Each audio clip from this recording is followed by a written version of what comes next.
In Exodus chapter 20, God is explaining to the children of Israel how to build his tabernacle and everything that goes in the tabernacle. And one of the items in the tabernacle was an altar. And the altar was a place for worship, a place for sacrifice. And they would place sacrifices on the altar for God. But there's an interesting instruction that God gives when they are building the altar. And he says that when they build the altar, the stones they use to build the altar must not be chiseled. They mustn't get the chisels and get the stones right. They need to actually just find stones that fit together and make the altar.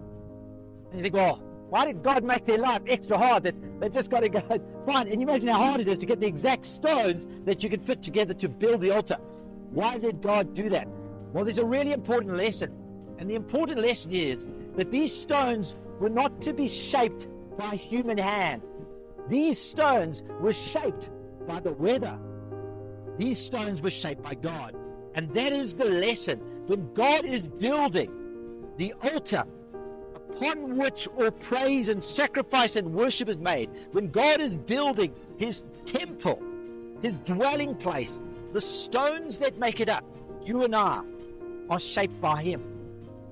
And as we can imagine, shaping when weather erodes stones, it's a slow process and sometimes a difficult process.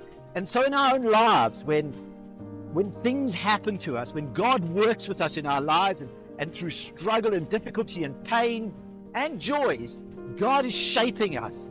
He's shaping us to be the perfect stone, to be part of his altar, to be part of his temple, to be part of the place where he wants to dwell. And so that is what God is doing in our lives.